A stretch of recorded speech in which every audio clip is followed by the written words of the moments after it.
Testing 1, 2, 3. What is up, everybody? We have a special edition of the. I'm not even gonna call this the Defiant Brandon Show. It's just Tuesday, and we got some BS that we got to talk about on Tuesday because I'm seeing a lot of stuff going on in these streets, and a lot of what's going on just ain't adding up. A lot of what's going on just ain't adding up. I mean, as you guys know, I am a Trump supporter. A lot of you may click away immediately. Oh, the supports the orange man, this type of crap. That's fine. If that's what you want to do, if you want to continue walking in ignorance and darkness, go right ahead. But I've come to some realizations, and that is what I have dedicated this channel to, sharing my realizations with you. You can follow whoever you want to. You can listen to whoever you want to. But when I tell you that there is not going to be a single person on this YouTube that is going to come meet you where you are and step by step systematically walk you through how I've come to the conclusions I've come to. Nobody. This is live, Sir West. This is live.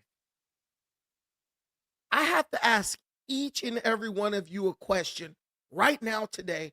And I want you, if you run into any black person, I want you to ask them the same thing. How did we get here? How did we get here, where we are right now? If you weren't paying attention, you might have missed it. But I've been paying attention. Lucky for you, I've been paying attention. 5 years ago, where was you? As a matter of fact, 10 years ago, where was you? 10 years ago, where were you? It was 2015, right? I remember something called the Buy Black movement. Do you remember that? When black folk was on all these different black-owned websites, and these websites, WeBuyBlack.com, yada, yada, yada, they were bringing for the first time ever, they were bringing black-owned, black-made products to you and encouraging you to buy. Who remembers the Buy the Block movement? Who remembers when we used to say live black, buy black, live black, love black? Who remembers that? I do. Who remembers when black folks was talking about do for self in 2015? I do. That movement was dangerous. Black folks openly promoting on the internet, buying and doing business with other black folks, the resurgence of the black economy, that was dangerous. And it wasn't dangerous to who you think. It wasn't dangerous to whites, Asians, Mexicans, whatever. It was dangerous to the black bourgeoisie who had invested millions and billions of dollars into non-black owned products that they were viciously protective over because it was their way of retaining their hierarchy within the black community. These are the people who you call gatekeepers. I remember that. So they introduced a new goal for black people to pursue. No longer would you pursue buying black and building the resurgence of a black economy. No longer would you go out to buy your true dishwashing liquid. Do you guys remember that? TRU, true laundry detergent and dishwashing liquid and all that. No longer would you buy that. They even have black folks selling toilet paper. I remember buying some of that. No longer would that be your goal, to make sure that your shelves were stocked with as many black-owned products as possible. No. Now your goal this seed was planted in your mind. And that seed was a little word called reparations. We traded the pursuit of rebuilding our black economy, do for self, buy black, self-reliance, all that. We traded that because someone planted this seed in our mind that said, you know what? Screw doing for self. What we really need is for white folk to give us reparations for the work that our ancestors did as slaves. And just like that, boom, Yvette Carnell, Tariq Nasheed, Antonio Moore, a couple other grifters, Sandy Darity, boom, our entire group pivoted from do for self, self reliance, building our own black economy. We pivoted to begging the white man to drop us a little bit more crumbs from off of his table in the form of reparations. And since about 2017, that has been the number one agenda for black people for the past almost decade. Everywhere you look, FBA, reparations, they owe us, cut the check.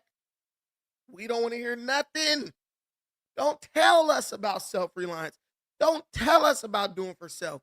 Don't tell us about supporting your own. Don't tell us none of that. We don't want to hear starting a business. We don't want to hear about investing. We don't want to hear about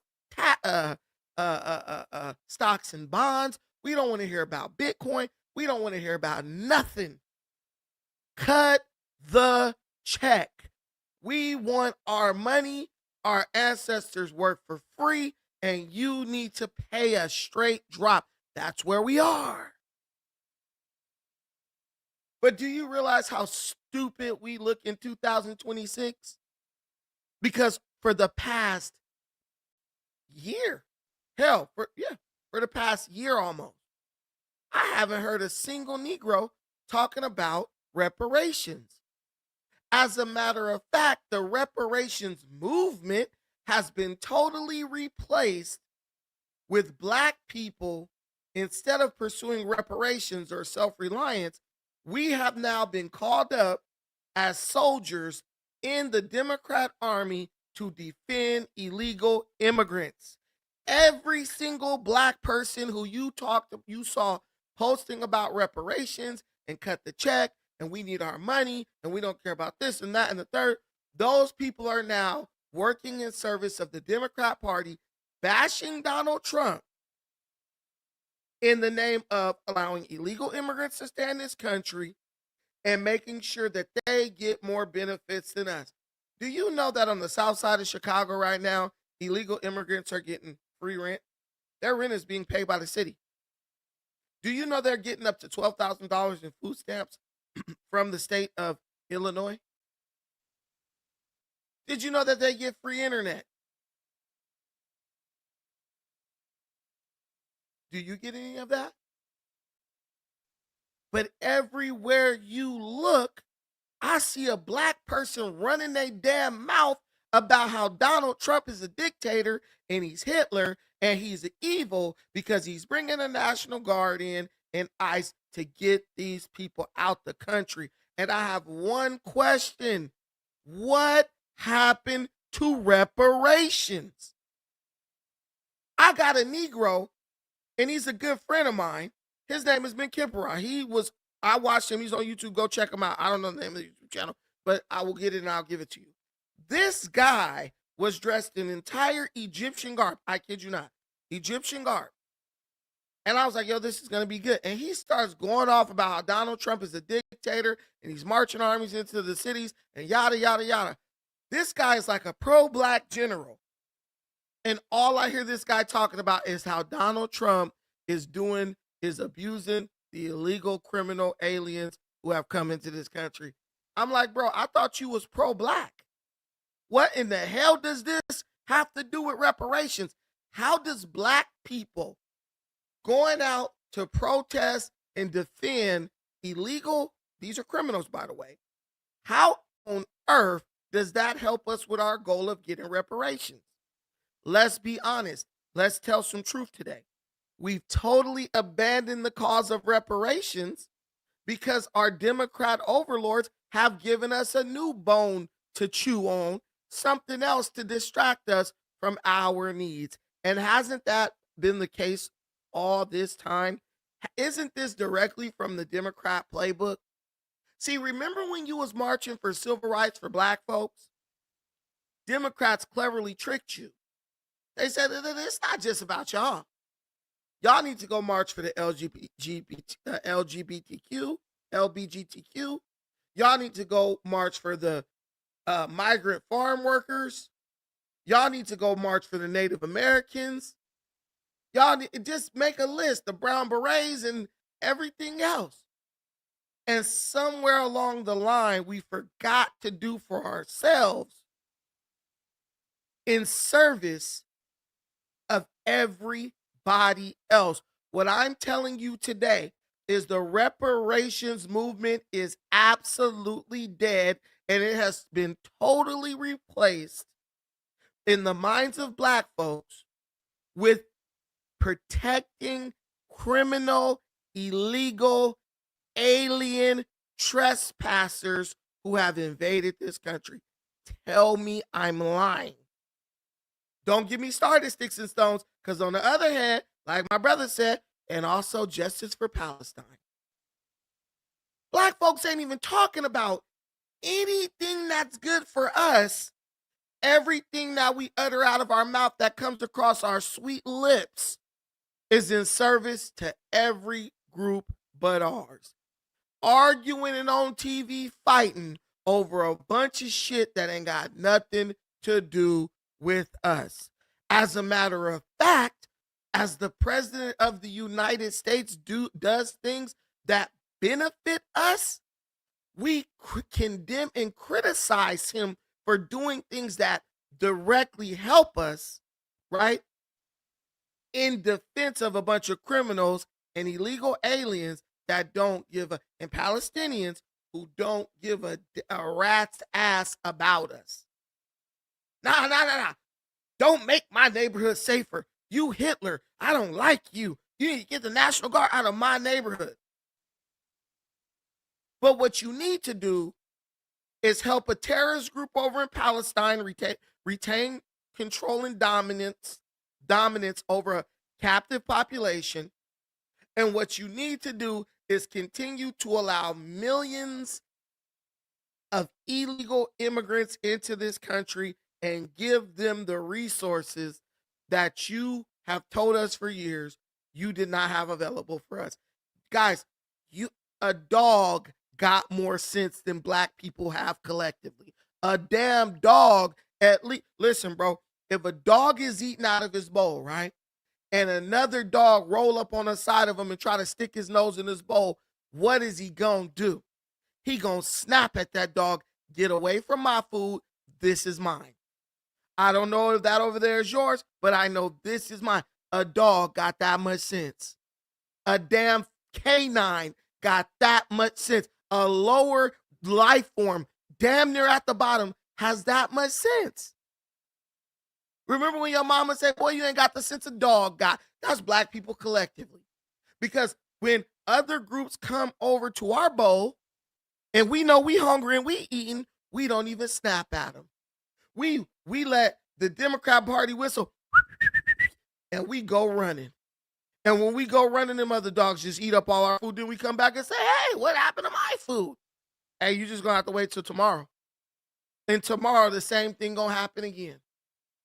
We got fools up here telling me, oh, what about Palestine? What about this? What about that? What about the illegals? It ain't right.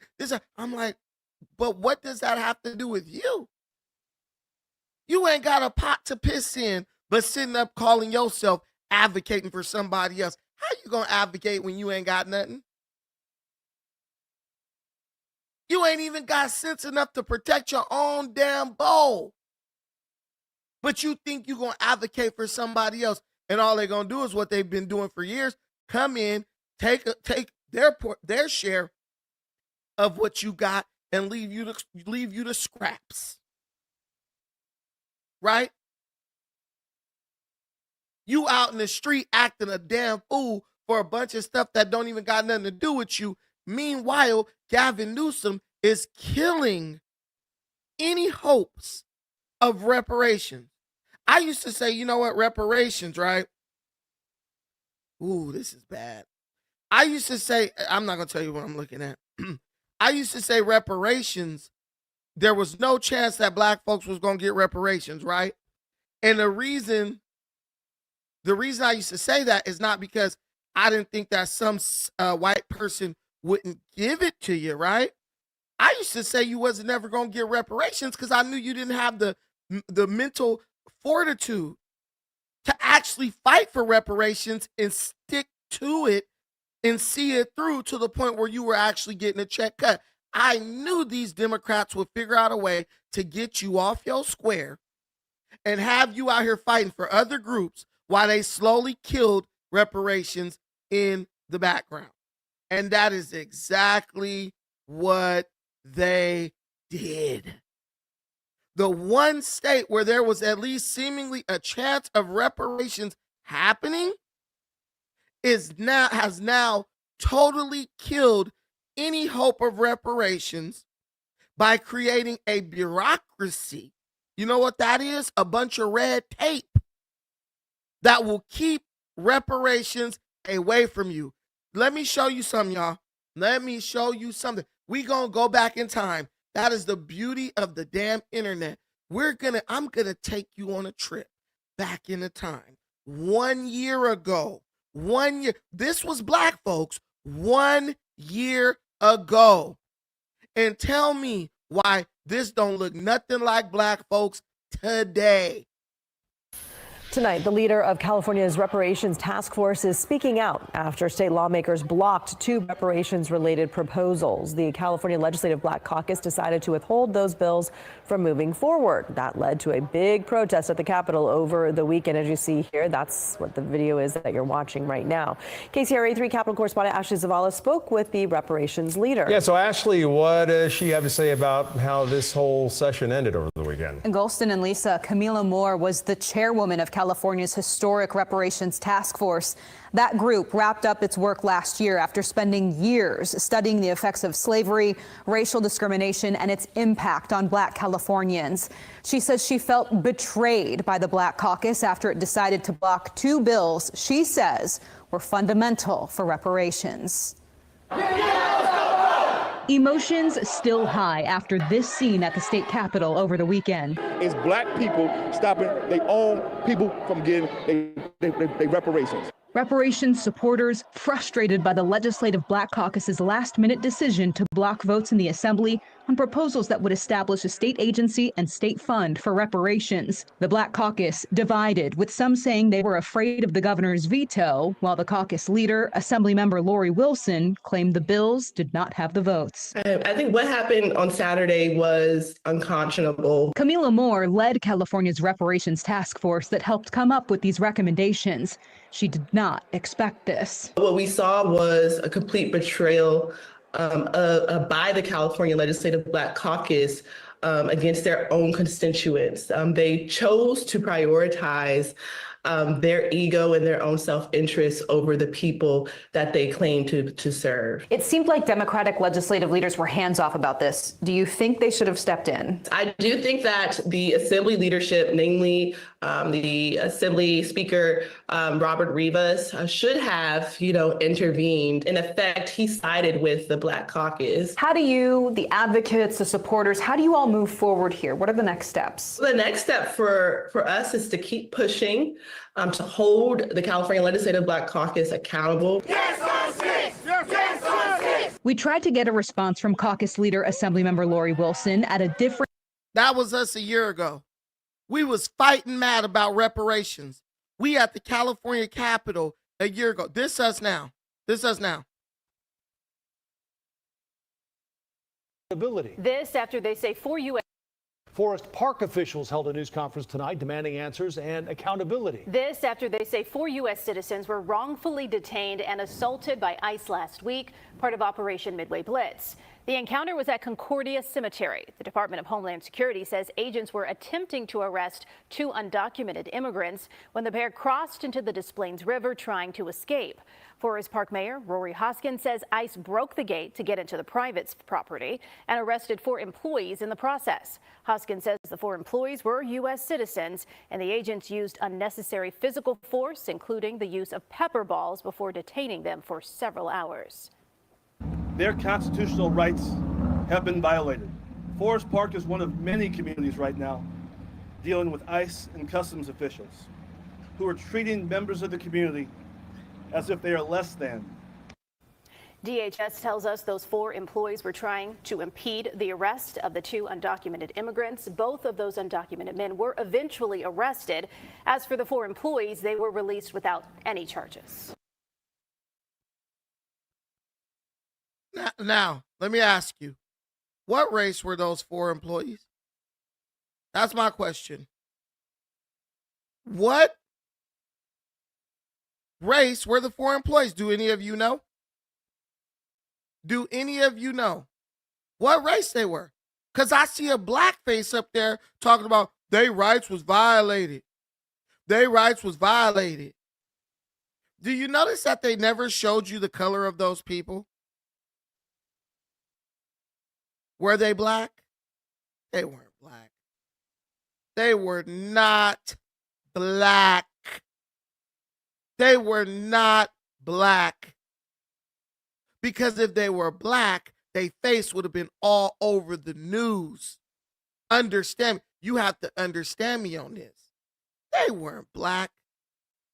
That's why they conveniently did not show them. What color were they, guys? Tell me, what color were they? This is a trick question. If they were black, why are black people impeding ICE from enforcing the law, right? If they were black, why are black folks putting their lives at risk, preventing ICE from enforcing the law? If they weren't black, why is the Negro up there on stage talking about their rights was violated like he is one of them, whoever they are? Sorry, I had some food fly in my mouth. Tell me, do you even know? If you are black and you're on stage in Chicago, only thing your ass should be on stage talking about is reparations. Not on stage defending, talking about the rights of criminals. Who are the people? Why can't we find images of these people? Why can we not find any images of these people? But I see a black face on stage defending them like they were black.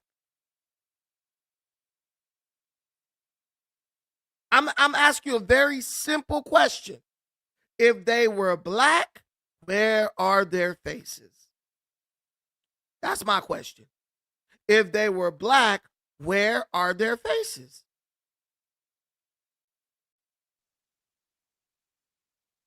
You'll never find them. You will never find them.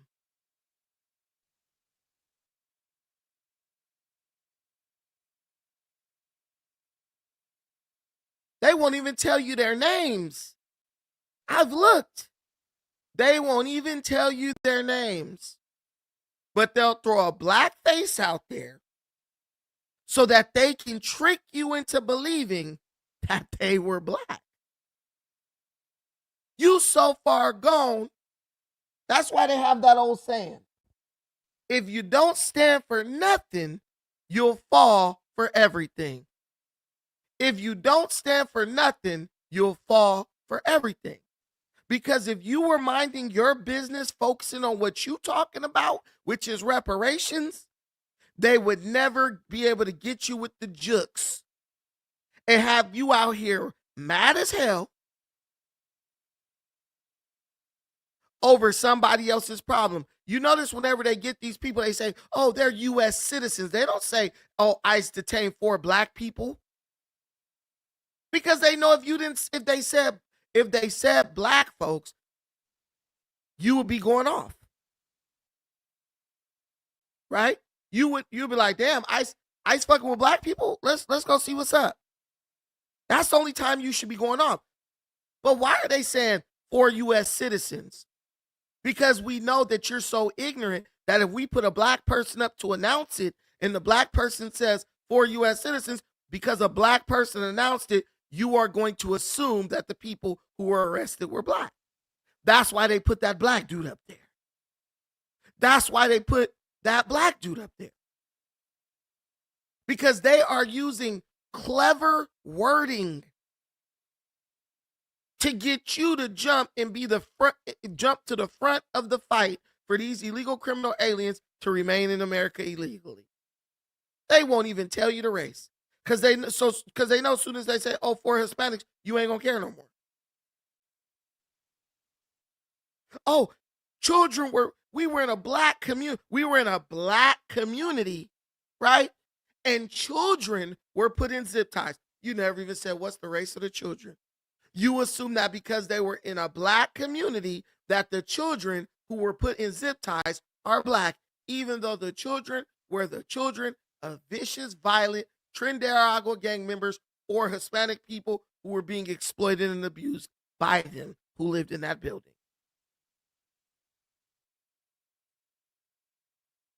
100% Angel Lane, black people are loud and we get a lot of attention, so it makes sense.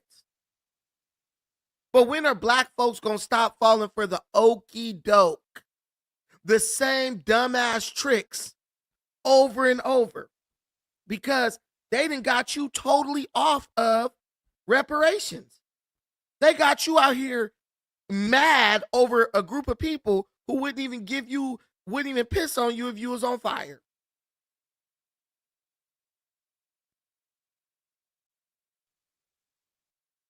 I'm telling you right now. Look at the article. Look at this article. If somebody robbed a damn store and he was black, oh, it was a black dude. 6'1". Excuse me. Forest Park officials say ICE agents detained U.S. citizens with excessive force in Concordia Cemetery. Okay, who are the citizens? Forest Park Mayor Rory Hoskins and other officials are demanding accountability after he said U.S. Immigration and Customs Enforcement agents detained U.S. citizens using excessive force at Concordia Cemetery. This comes after they said 4 U.S. citizens were wrongfully detained and assaulted by ICE last week as part of Operation Midway Blitz. Hoskins said ICE broke the gate to get into the private property, arrested 4 citizens in the process. Those employees were U.S. citizens, according to Hoskins. Okay, were they black? Who were these U.S. citizens? Were they white? Were they Asian? Why do we need to be concerned about them? Why are these people more of a concern than reparations? Their constitutional rights have been violated.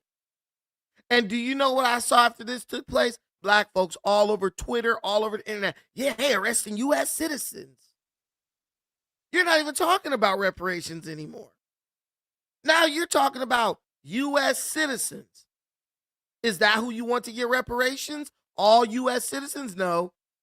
See, the reparations is something specific. And they tricked you up off of that.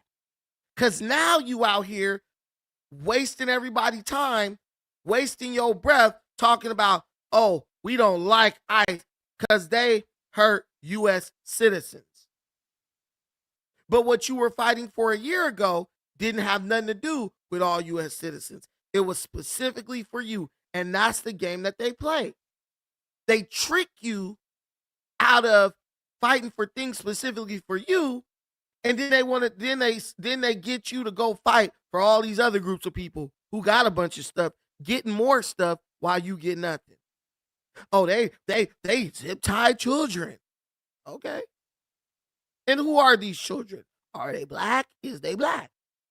No, they're not. No, they're not. But you all up in arms about it. Because they tricked you because you're simple-minded. They know we don't got to give them nothing they want. All we got to do is make them think that someone who's like them is under attack, and they going to abandon whatever they focused on to go fight and argue over that. And the end result will be they will get absolutely nothing. They will get absolutely nothing as usual. And this is the story of Black folks in America. We're constantly getting got. Now, how did we get got? While we over here worried about illegal immigrants and getting mad, Gavin Newsom has screwed over the reparations movement in California once again, totally annihilated it, and we fell for it again. But no, you were worried about what was going on with Pedro over in Chicago. You on the internet fighting. I got people all on my Instagram posting ICE stuff, and ICE is like the Gestapo, and Trump is Hitler. I'm just sitting here confused. I thought reparations was what we was worried about. Now we worried about ICE agents. Live free California. They just hand-delivered 80. Ain't even doing nothing to us. We stopped fighting for reparations to go fight an enemy that ain't even ours. Ain't that about nothing? Ain't that about nothing? Make sure you like the video. We getting into it, California. Live free California. They just hand-delivered 8,300 letters directly to Gavin Newsom to support the 5 reparations bills sitting on his desk. Let me tell y'all what's really at stake. There's SB 437. This is how we're gonna unearth a lot of your family history. How we find out who gets benefits. Allocate $6 million to California state universities to do research. On what? How we're gonna use genealogy, your connection to chattel slavery, to determine your eligibility. SB 518. This establishes a Bureau for Descent. How stupid can you be? You about to vote for a bill that's going to give millions of dollars to California state universities so they can do the research and tell you how long your family been in America. Ain't that about nothing? You about to line the pockets of a bunch of white folks so they can tell you how long you've been in America. Boy, I tell you, they get us coming and going. They get us coming and going with the stupid stuff. In order for you to get reparations, you so mad and so, you listen, it's about 3 million African immigrants in America. Let me just break this down to you. There are about 3 million African immigrants in America. 3 million. It's 44 million Black Americans who were born here, right? Well, that's a part of the 44 million. Tariq Nasheed and his ignorant followers are so hateful of other Blacks, right? They don't want them to get a single penny of reparations. So to make sure that they don't get a single penny of reparations, listen. They are so hateful of African immigrants. They don't want them to get a penny of reparations. So to keep 3 measly million Black immigrants from Africa and the islands from getting reparations, they are willing to give multiple tens of millions of dollars to white-owned institutions to do Black people's genealogy so they can tell you when your family got off of a slave ship.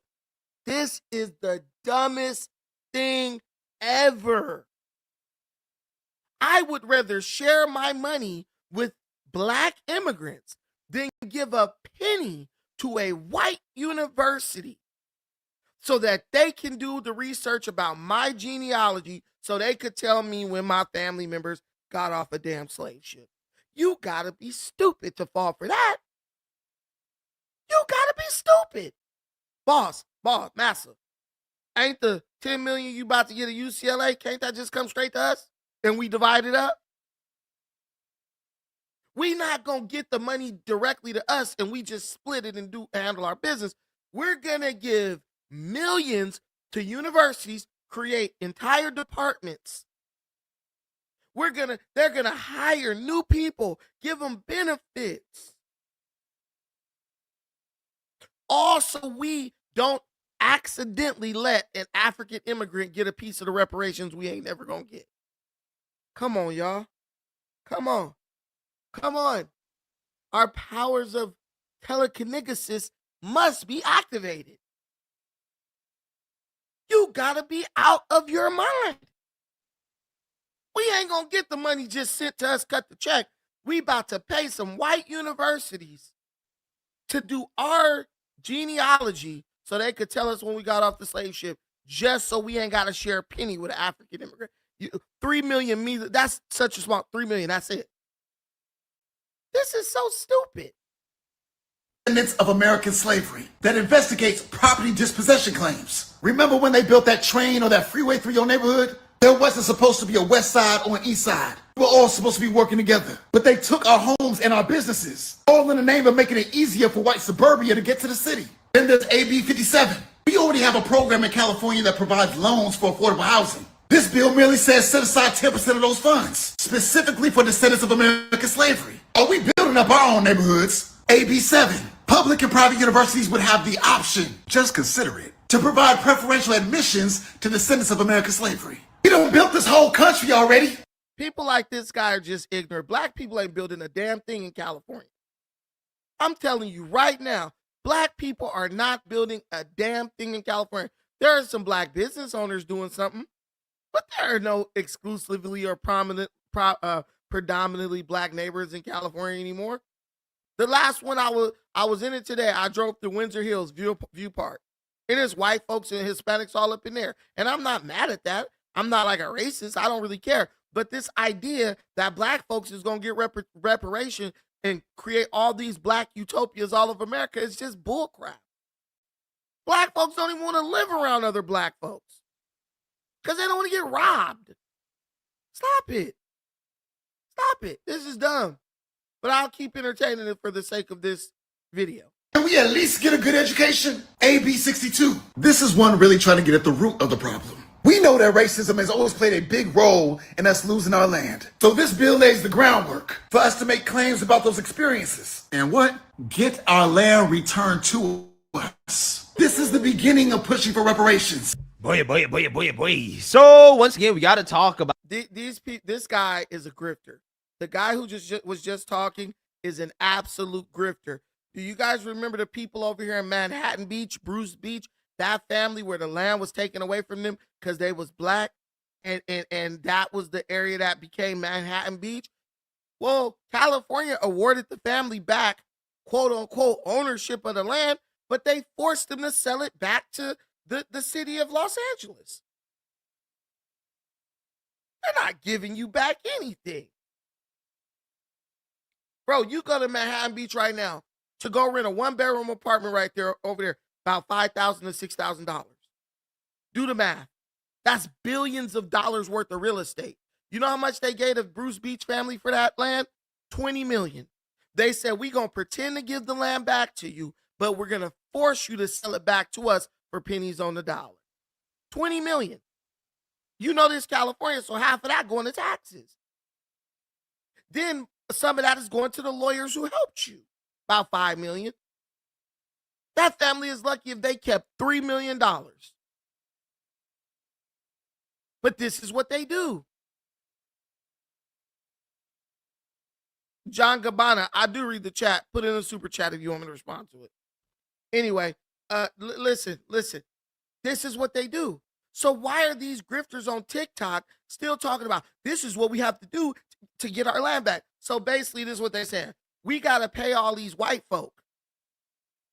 We have to fight for bills to get passed that put millions and millions of dollars into white folks' pocket, right?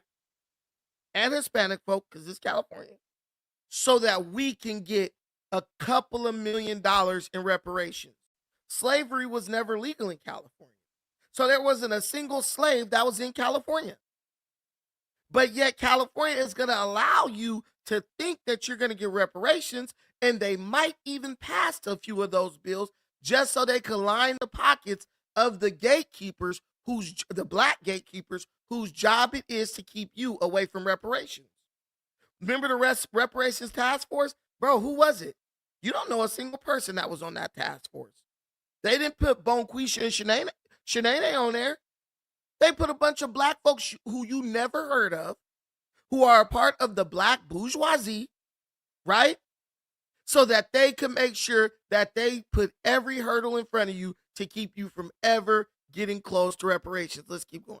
California Democrats swindling, hoodwinking, leading astray, running amok black voters, black Democrats who believe that they're going to get this magical reparations check that is going to make their life better, right? That's going to get rid of all the systemic racism that they face in their lives, and everything is going to be better. We want more than that. We need a bill for the cash payments. We need a bill for the checks. Okay? We don't want to hear it's too hard. Somebody don't like it. The government don't like it. We got to work piece by piece. No, our people are dying on the streets right now. As I was telling the family, nobody can eat no apologies. Nobody's paying their rent with no apologies. Ain't nobody buying no groceries with no apologies. Nobody's coming out of prison with no apologies. Ain't nobody coming off the street from being unhoused with no apologies. An apology is bullshit. You apologize with your actions. You do better, and that's how you show that you're sorry. Let me show you how stupid that guy is real quick. As a Californian, you are black. You are already paying millions and millions of dollars in taxes. Why would you then beg for reparations, turn around, get that money, and use that to help the homeless? Or help people who are incarcerated? Help fight recidivism? You're already paying millions and millions of billions, actually, of dollars to combat those things. Why would you turn around and use money that was given to you personally for the reparations for your family, for the work they did? Why would you then turn around and give that to those dead end programs again? You won't. This guy is a toothless liar. He ain't gonna spend a penny trying to help another black person. That dude is gonna get a check and he going straight to the caddy dealership. He going straight to go get the bottles of Hennessy. He going straight to Vegas. He going straight to the club. He going straight down to the casinos in Gardena. He going straight to Beverly Hills, going straight to Ocean Prime. That money is going to go right back into the same economy that it came from. Can we be real for one damn minute? Gavin Newsom is not stupid.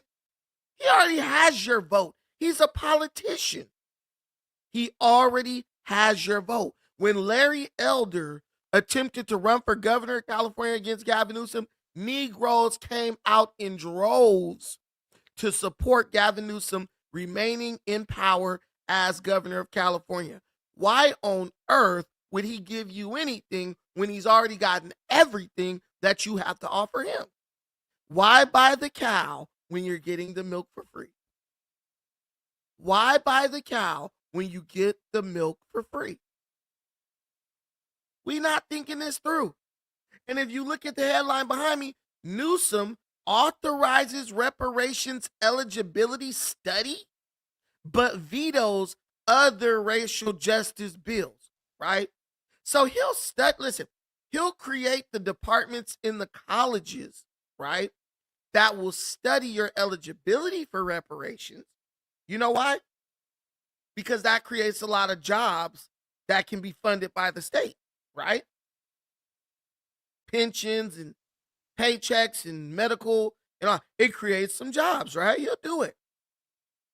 Then he can take those jobs and he can give them to all his buddies, their kids, the little black gatekeeping bourgeoisie who he got to keep tricking y'all into supporting him every couple of years, or tricking y'all into supporting the new incumbent lady who's white, who's friends with Gavin Newsom, who's the front runner. He just got to line the pockets of the people at the top. But he's never going to sign a bill that actually authorizes cash payments for you. How long is it going to take to study the genealogy of like 3 million blacks who live in, or like 7 million blacks who live in California? I think it's like 7 or something million black who live in California, something like that. But how long is it going to take? Let's say you study the genealogy of 1 million blacks a year, right? That's going to take you at least 7 years. What if they say, because it's a bureaucracy, what if they say, hey, we can't study 1 million black genealogies a year. We need 10 years to do 1 million. Huh? Now you're looking at 70 years, baby. Now you're looking at 70 years before you will ever even get considered for reparations, you'll be dead. You'll be dead. The immigrants will have fully taken over, and everything that you thought was going to be allocated to you would have been given to them by then. It's funny that the illegal criminal alien migrants don't have to wait for a bill or to cut the check. They walk in California like, here go free health care. Here's this, here's that. How long did the illegal immigrants have to wait for free health care? That's billions of dollars. Let's look it up.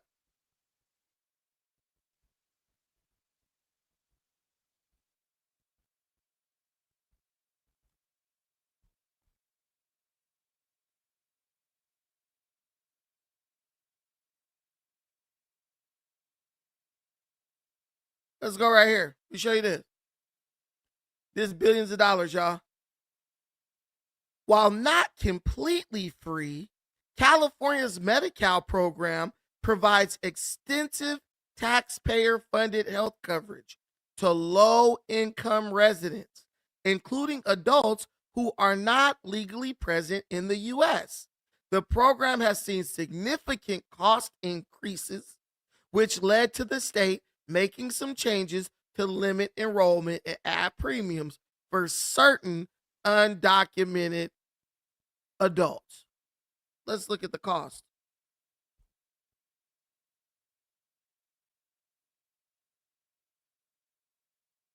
Current budget. The state's budget for the 2025 to 2026 fiscal year allocates $12.4 billion for Medi-Cal coverage of illegal criminal alien immigrants. Let me make that big so you retards could see it. You're mad at Trump for getting these people out the country. These people are getting $12 billion for free health care that they're telling you they can't give you for reparations. You're a fool. You are a fool, and you deserve every calamitous thing that comes upon you.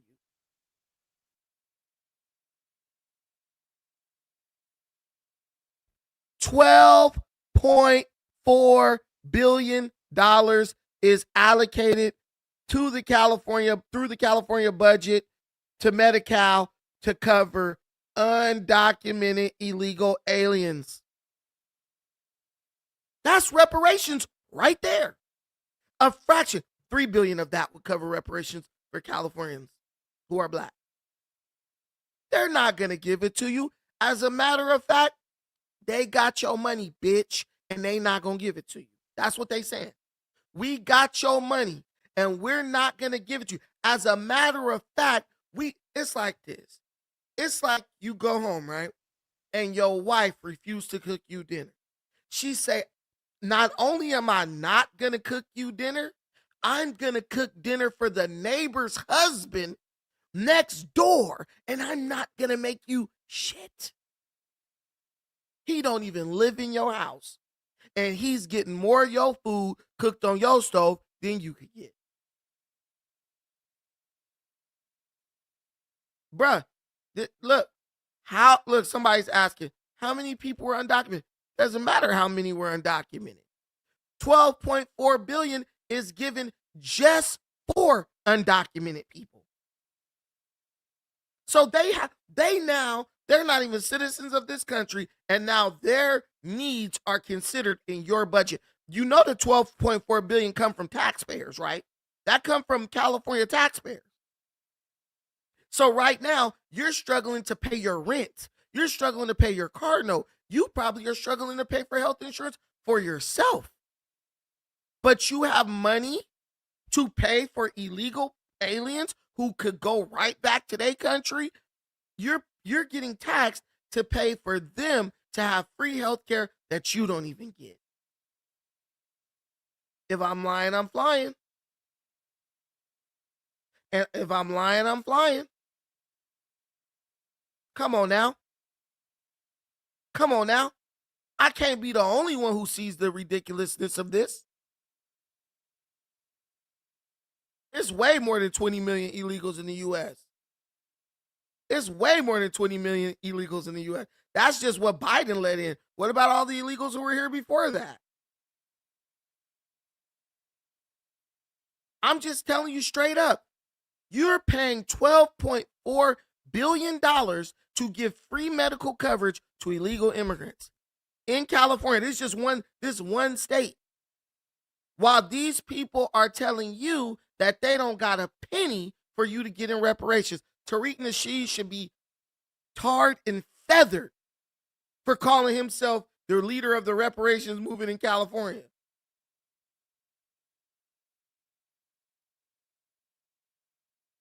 It doesn't matter if he lost federal funding. He'll just use state funding. What do you mean? Gavin Newsom don't care about that. Gavin Newsom will raise taxes on the people of California to pay for that. He always does it. He always does that.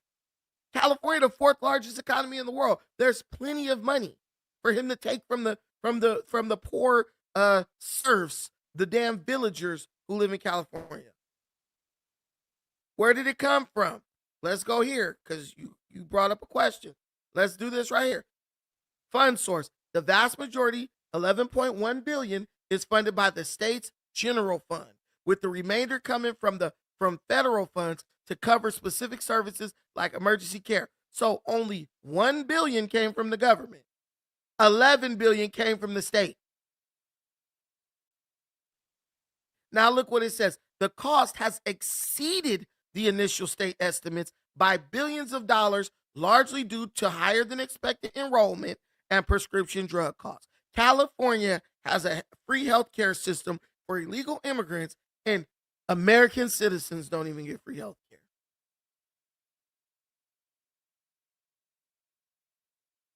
That speed rail is doomed. But this is what I'm telling you. You black folks is out here fighting. You saw the little dumb rappers. This black rapper going out during ICE raids to support the illegal. Bro, come on, man. You're not even supporting your own. Not a single rapper showed up to Capitol Hill over those reparations. Not a single one. But Joe Moses and everybody else was out there for the ICE raids. We're not even fighting for our own team. We're not even fighting for our own team, but I'm the coon. Brandon, you a coon. I'm a coon because I'm paying attention and calling out bullshit? Brandon, why you hate black people? I don't hate black people. I just give black people the ugly truth. So they could step right over it and keep on doing dumb stuff. $12 billion, bruh. Michael O said, with $12.4 billion, almost 50,000 African Americans can be given $250K in reparations. This is one state. They're basically just throwing this money away into an incinerator. You could deport all those people and just take this money and say, let's just give it to black folks for reparations. They don't want to. They don't care about you. That's why when you let them trick you into giving up the Buy Black movement and black self-reliance in the name of reparations, when you let Yvette Carnell trick you, when you let Tariq Nasheed trick you, when you let Antonio Moore trick you, when you let Sandy Darity trick you, when you let N Cobra trick you,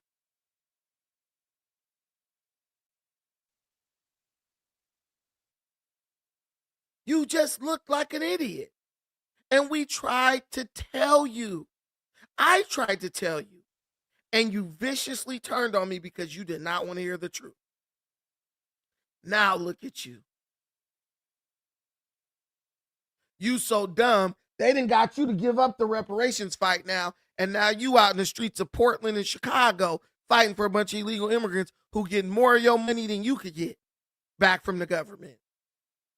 You get a little $2,000 tax return. You think you own. What you mean? Pedro just got $12,000 in food stamps with your tax money. It ain't got even nothing to do with race, because I wouldn't even want no African or no Jamaican illegal immigrant getting free health care, and I ain't got none.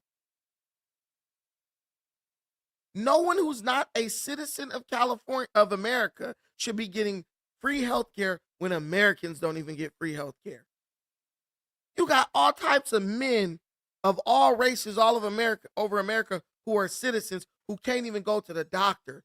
They sit up and lay up and die because they don't want to deal with the medical bills. Medical bills destroying your credit. While the illegal immigrants got 5-star credit rate, got 800 credit scores because they go to the doctor and it's free. Let's be real. Let's be real. They done tricked your ass all the way up off of reparations and you thrilled to death about it. You mad at Donald Trump. Donald Trump, the best thing that ever happened to Black America, because we too stupid to do for ourselves, so he just do it for us.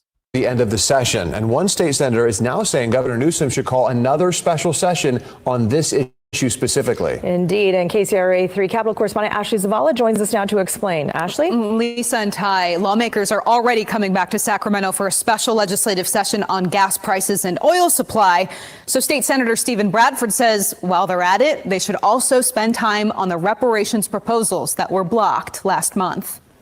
Why not have a special session on reparations? I mean, I think that's worthy of discussion and moving this legislation forward this year. State Senator Stephen Bradford.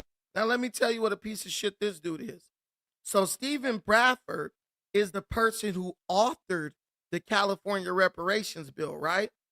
But when it came up time for the bill to go to a vote, the bill needed 2 motions for the bill to be voted on to force a vote in the California House in the California Congress on the reparations bill.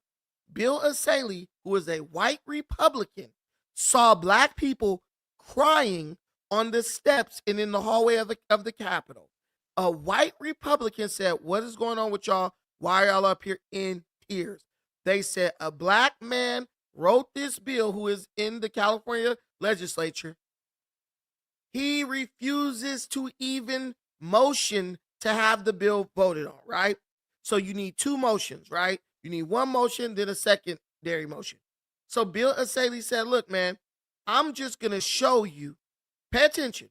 Bill Asaley said, look, I'm going to just show you as Black people how much Black politicians, Black Democrats do not fuck with you. He put in the first motion to have the reparations bill for cash payments voted on. All he needed was 1 more motion.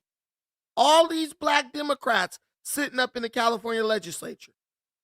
Do you know not even this Negroid right here, who actually wrote the reparations bill, even he would not second the motion so that the California legislature was forced to vote on the reparations bill.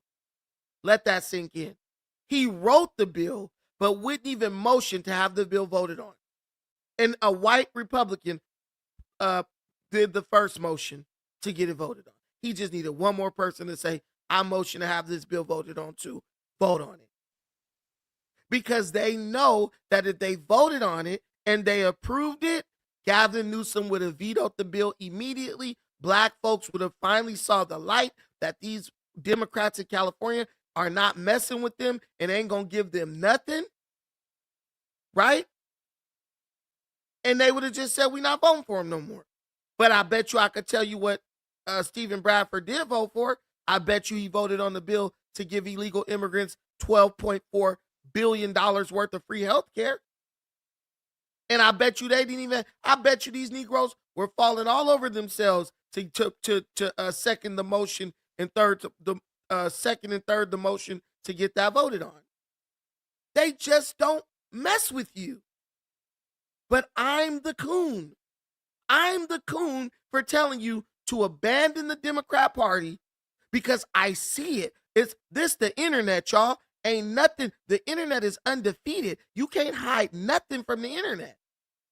And every day you can look up a video showing how Black Democrats and all the white Democrats are literally spitting in the face of Black people all over the country on a daily basis.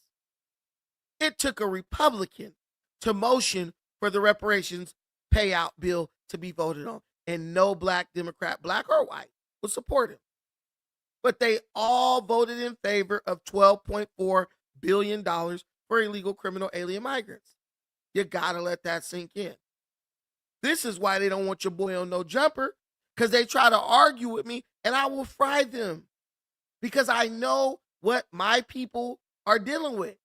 And I'm not even just going to say my people, because the Democrats screw over every group who supports them, except for illegals. The Democrats are the party of criminality. They only defend criminals. That's all they care about, because they know criminals have no power. So whenever you want to throw them away, you can. Understand that. Burner account. If you got a flashlight and shine a light, you a coon. Right. If you introduce black folks to harsh truths, you're a coon. They don't want to hear it.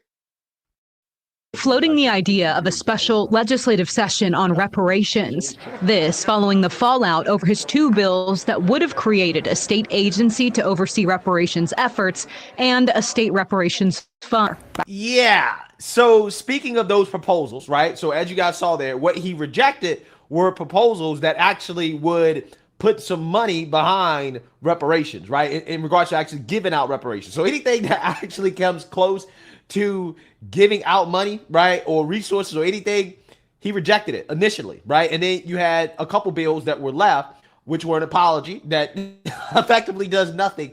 And then you have this eminent domain bill, right, which it just so happens that Gavin Newsom has come out and vetoed that bill as well. Take a look. California Governor Gavin Newsom vetoed a bill that would have created a process for black families to file claims for land taken through discriminatory use of eminent domain. The eminent domain bill was inspired by a 2022 case where Los Angeles area officials returned beachfront property to a black couple a century after its unjust seizure. Senator Stephen Bradford, the bill's author, viewed the proposal as a crucial step toward reparations and correcting historical wrongs. The veto dealt a significant blow to a key part of the California Legislative Black Caucus's reparations package aimed at addressing decades of racial disparities. The Department of Finance opposed the bill, citing potential annual costs ranging from hundreds of thousands to millions of dollars. The Newsom administration proposed allocating $6 million to California State University to fund a study on a reparations task force, signaling a potential shift from direct action to further research. That's what the bill was. It was going to be. So here we go. Reparations task force, again, they already did that. They already did that. They already did the reparations task force in California. Why is Gavin Newsom trying to give $6 million more to start another reparations task force? But I want you to listen to the prices. California said we can't do this eminent domain thing because it's going to cost hundreds of thousands to millions of dollars. But bro, you're giving $12.4 billion to illegal immigrants. Let's get half of them out the country. That leave you $6 billion to take care of everything regarding reparations. He won't do it. 300 Black Tevin says, "Thank you, Gavin Newsom." It's absolutely crazy though that you have people who are still sitting up here and saying, "Brandon, you a coon. You this, you that." Brandon's a coon because he reads. The federal funding is. I've explained this. Federal funding for this stuff is only $1 billion. Gavin Newsom is getting that money for the illegal free health care. He's getting that from the state taxpayers. Right? I'm just telling you the truth, man. I mean, I told you reparations ain't happening. It's getting so crazy, though, because now, because black folks just don't get the picture that Democrats ain't messing with them, the Democrats are having to just come out in the open and say, look, we ain't fucking with you. We would rather invest in illegal immigrants getting free health care than you getting reparations. Sticks and Stones LA, with that $12K in food stamps, they setting up shop selling $10 tacos right back to your dumb ass. 100%. And you out there right at the burrito stand chowing down. We know what's going on. We've been here. We didn't watch this movie for a long time. Okay, guys, we got to pivot off that. We've been on that for about an hour. Now we got to go to Black women's. Black women are demanding that Black men cancel Stephen A. Smith because of comments that Stephen made about Jasmine Crockett. Let that sink in. Black women's, right, are demanding that black men cancel Stephen A. Smith because of comments that he made about Jasmine Crockett. I want to play that video real quick of Stephen A. talking about Jasmine Crockett, who is a corrupt Democrat politician, and what he said about Jasmine Crockett. Now, mind you, Stephen A. Smith, he voted for Kamala Harris. He's not a Republican. He's a Democrat, right? He's not like on the Republican side, right? He just spoke honest words about Jasmine Crockett, right? And now, instead of looking at, and I'm telling you, this is like an epidemic among black folks. Instead of black women listening to what he said and saying, you know what, maybe there was some truth in what bro said. Let's look at it and go from there. They just immediately said, oh, you talking about a black woman. It don't matter what she do. It don't matter what she do. You should not say nothing about her because she's a black woman. And black women literally were like, oh, black men are just jealous because we're the most educated. I'm like, what? What? He's jealous because they're the most educated. Stephen A. Smith make way more money than Jasmine Crockett. Way more. Why would he be jealous of her? But I understand what Stephen A. Smith is saying, because Stephen A. Smith is like, look, I'm a Democrat. He loves the Democrat Party, but he understands that the Democrats will not get elected. They will not win the executive office of the president if they continue on the same trajectory.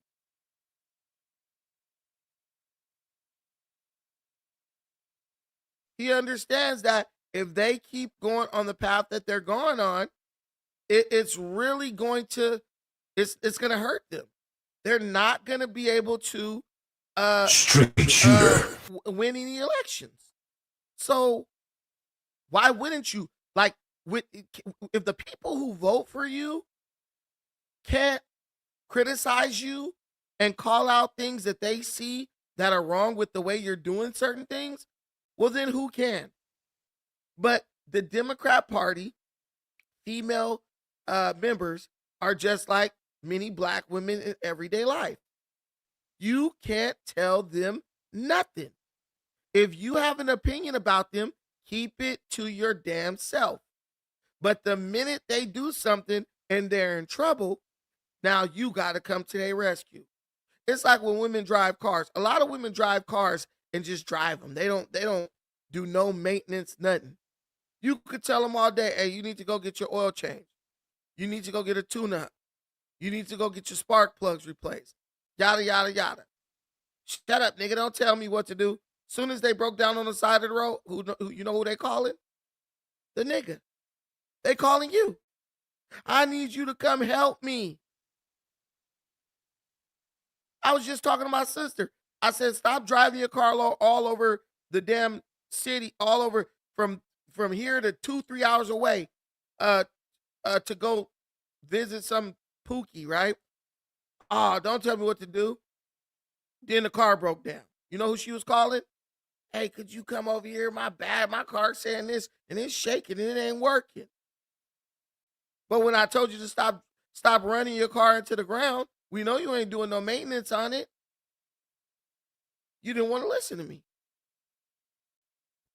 You didn't want to listen to your boy. But when it was time to get bailed out, guess who the first person they called? I didn't say it applies to all black, but a lot of them. Enough. I'm not going to say all or a lot. I'm going to say enough black women. It applies to enough black women. Did bro take this video down? Oh, well, I use Greg Foreman's video. it applies to enough. Because many black women feel like because they went to college, that automatically makes them better than black men. That's crazy. Like, I've never in my life thought I was better than someone because of the level of education I have. Never in my life. Stephen A. Smith, and you find even if I feel like I'm smarter than you, I'm still not about to try to like talk down on you or feel or like make you feel bad or like you're less than. Because anything I know, you can learn. Anything I know, you can learn. Excuse me. So that's nothing to brag about. But somebody think because they got a degree in kinesiology, they better than somebody. They better than somebody, which is absolutely nuts. But hey, let me show y'all what happened right here. Actually, I'm going to show you the most recent video. Hey, shout out to Greg Foreman, man, for chopping this stuff up. to find anything other than some. So the first person who had drama was this old battle axe Tiffany Cross. Now, she used to work for MSNBC. She got fired from MSNBC. It's so funny to me how these people, they're super woke, radical liberals, right? They work for radical liberal TV stations. They get fired by the people who they thought were like their brothers and sisters in arms. But when they get fired, they don't go attack the liberals who fired them. They go attack Republicans. If someone fires me for doing what they told me to do, I'm going to have a problem with them. I'm not going to go fight somebody who had nothing to do with me getting fired. These people are like slaves. Massa whoop them. They say, that's okay, Massa. You whooped me because I needed to be whooped. And then they go try to beat up on the other slaves. Other slaves looking like, we ain't whoop you. We didn't do nothing to you. Why you beating up on us? Massa, the one you mad at, go get him. I can't be mad at Massa. I love Massa. That's black people's relationship with the Democrat Party and the liberal woke machine. Let's go. But I felt compelled to come on the air a little bit earlier this week after what I've had to endure this weekend. What I had to endure this weekend were an abundance of people talking a whole lot of stuff about me because they did not like what I had to say about Representative Jasmine Crockett. You know, and I would put Stephen A. Smith in that category too. I'm mad at y'all for having joy. I'm mad at y'all for having success. I'm mad at y'all for surpassing us on college campuses. And so it's a small sect of men that are so angry and hurt that I'm mad at y'all for having joy, having success, for surpassing us on college campuses. Guys, do you really think these women have joy and success? People who have joy and success ain't sitting up complaining all the damn time. People who have joy and success aren't telling people, look, I surpassed you on a college campus. What? They only get joy out of tearing down everybody who is not them. Put them in a room together. They'll be at each other's throat in less than an hour. Listen, take 8 black women, give them 3 bottles of wine, put them in a room together. They will be knocked down, drag out fighting within an hour.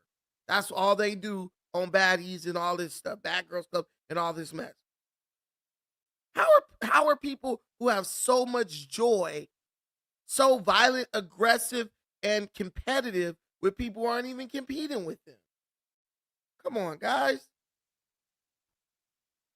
they're willing to align with the people who oppress us. What am I getting wrong? Because if you listen to Stephen A. Smith and you find anything other than some absolute pure self-hating little dick energy nonsense from that half-witted idiot basking in the non-existent rays of his own ignorance, it is sad to me that he even gets an audience of black men. Why aren't black men right now saying, F Stephen A. Smith, we banning him, we not listening to his podcast, we're not watching his show anymore? That's what black women do. We organize. Yeah, because Stephen A. Smith keeps it real and you don't, Tiffany.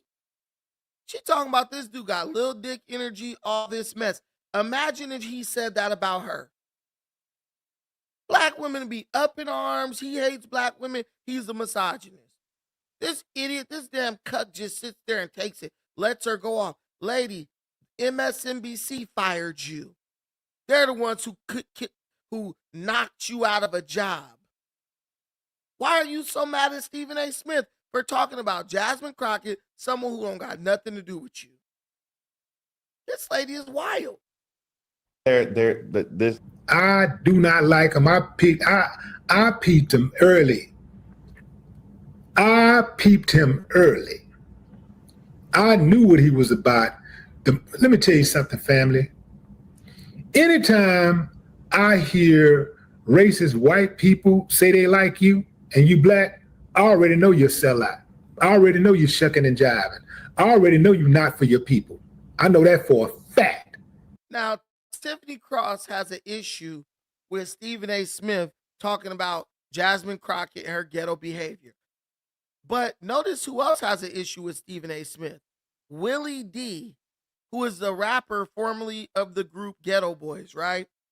Guys, ladies, have you ever actually listened to Willie D's music? I've been on this show before, reading his lyrics live on the air.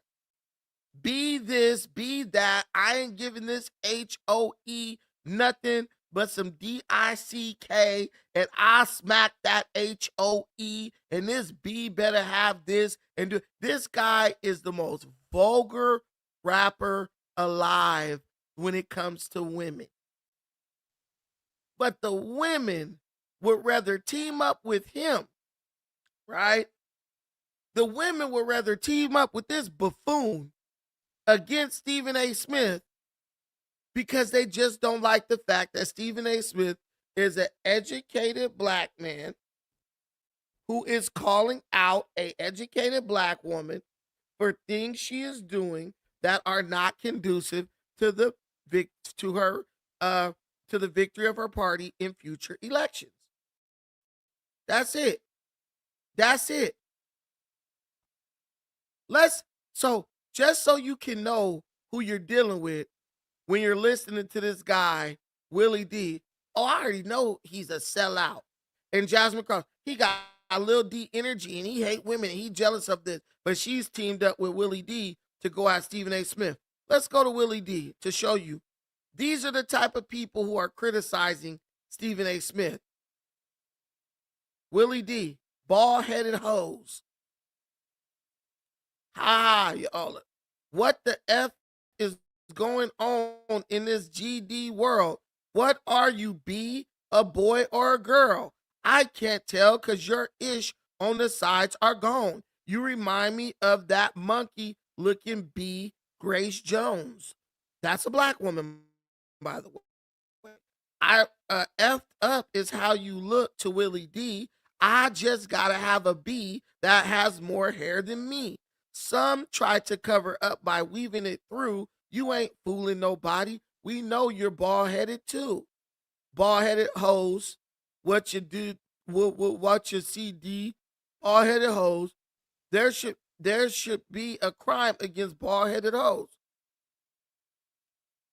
Cause if you did, I'm gonna go skip down. Oh, being bald makes a gal look like a beast. Stupid A hoes.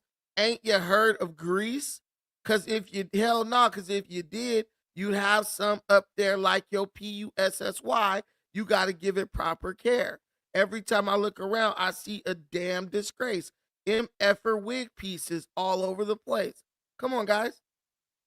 And down here, dumb AB and all it. Come on, guys.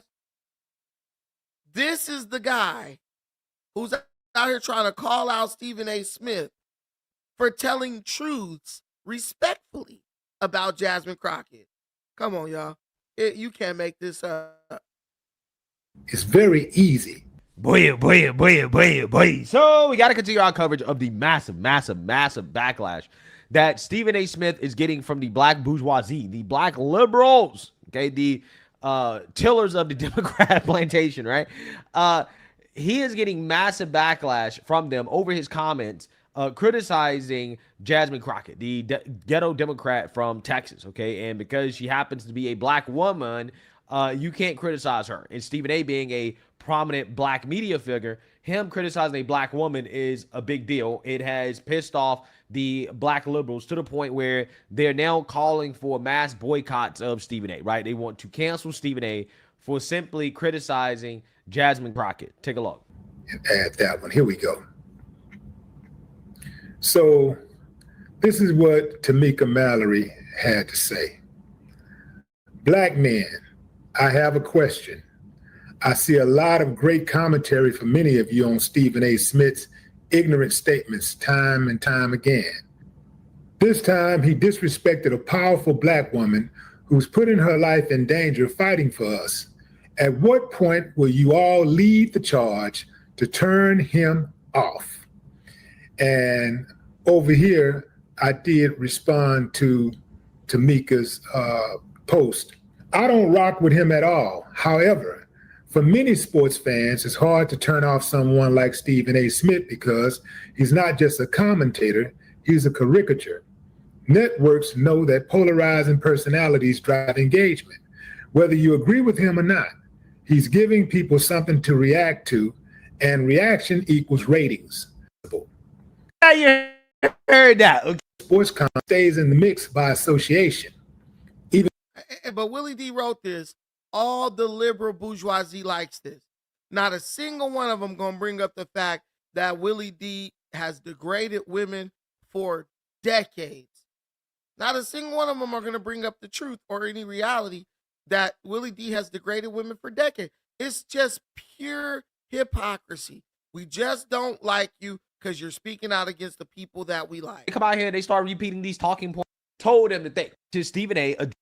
herself. You expresses herself. Let's go ahead and get into it. Stephen A. Smith is in some hot water. The people are really upset at him right now because what do he do now? He made some comments about Jasmine Crockett and the way she expresses herself. Let's take a listen to Stephen A.'s original comments on Jasmine Crockett expressing herself. You Jasmine Crockett or somebody like that. Ladies, I respect intelligent women, no doubt. But how a Jasmine Crockett chooses to express herself, I'm like, is that going to help your district text? Aren't you there to find a way to get stuff done as opposed to just being an impediment to what Trump wants? I'm just going to go off about Trump, cuss him out every chance I get, say the most derogatory, incendiary things imaginable, and that's my day's work. That ain't work. Work is saying that's the man in power. I know what his agenda is. I'm not exactly in a position to stop him since the Republicans have the Senate and the House. But maybe if I'm willing to work with this man, I might get something out of it for my constituents. She's supposed to be there to represent the people of Texas. Again, I'm trying to figure out. So Stephen A. Smith didn't say nothing wrong. He's literally telling Jasmine Crockett, hey, you need to do your job. Believe it or not, guys, when you elect a congresswoman to go to Capitol Hill to represent you as the people, you are not electing her so she can go fight with the president. You're electing her so she can go work with the president to bring benefits to your community. What has Jasmine Crockett done for her district in Texas? She literally got to Congress and became a combatant of Donald Trump. She's not pushing anything through for her district. She's only there to go at Donald Trump every day in front of news cameras. You don't have to be elected to do that. There are thousands of people on the internet all day going after Donald Trump. The politicians are supposed to be working for the benefit of their constituents, not working as a roadblock to getting anything done in a bipartisan way. And that's all Stephen A. Smith was saying.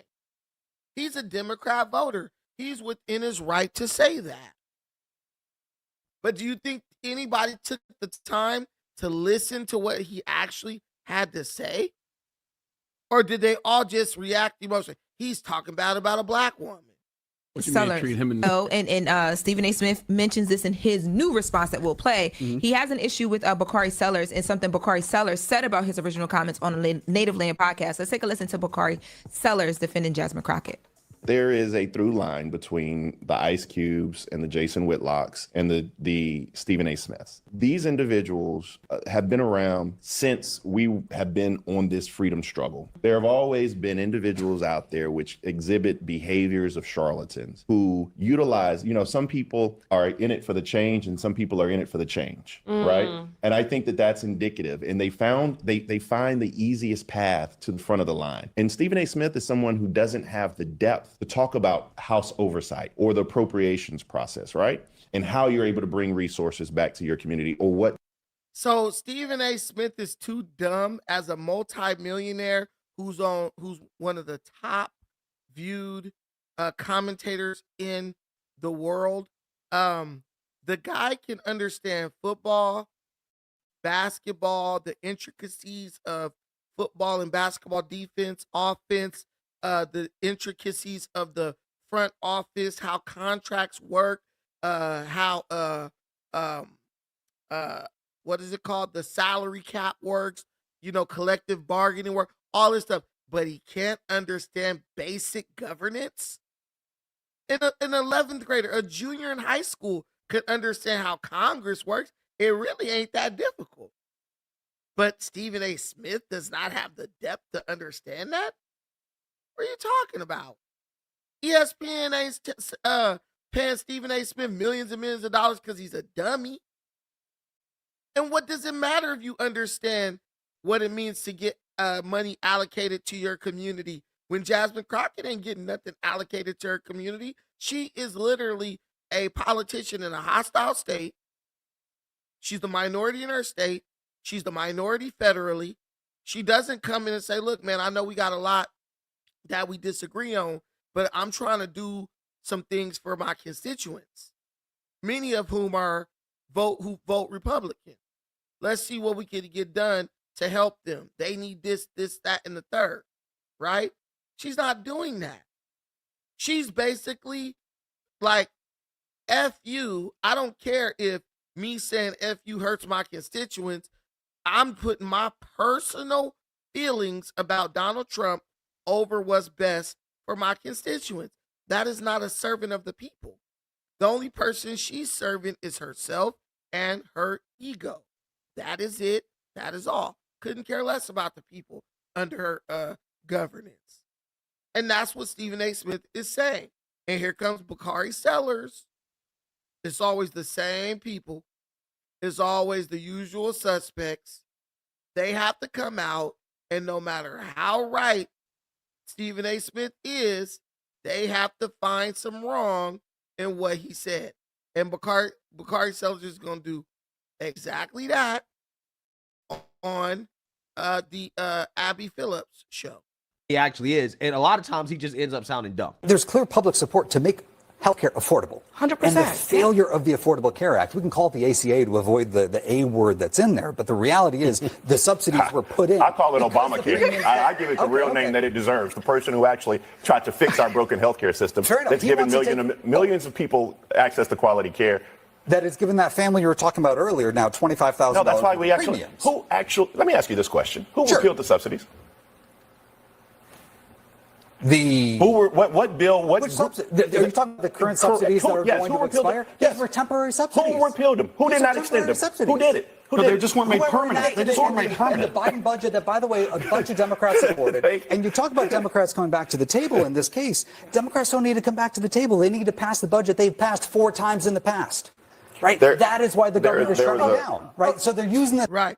Democrats are right now shutting down the government because they refuse to vote to pass a budget that they passed 4 times under Joe Biden. It is the same exact budget. They passed it 4 times under Biden every single year. And now all of a sudden, they don't want to pass it under Trump.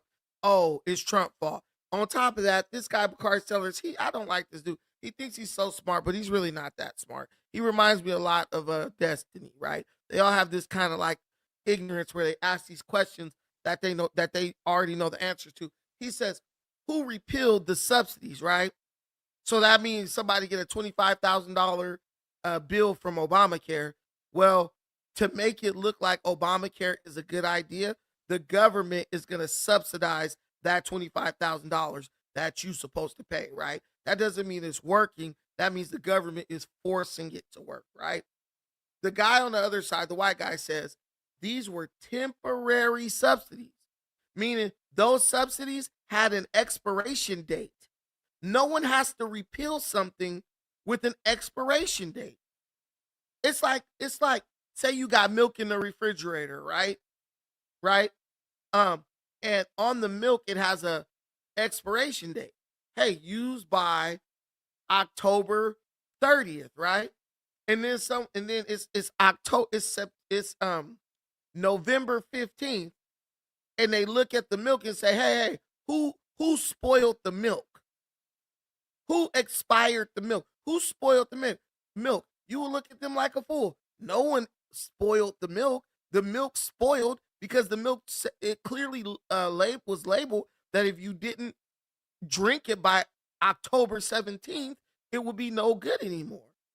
No one spoiled the milk. No one repealed the temporary subsidies. The temporary subsidies expired. And they try to blame it on Trump. Trump repealed it. No, they expired.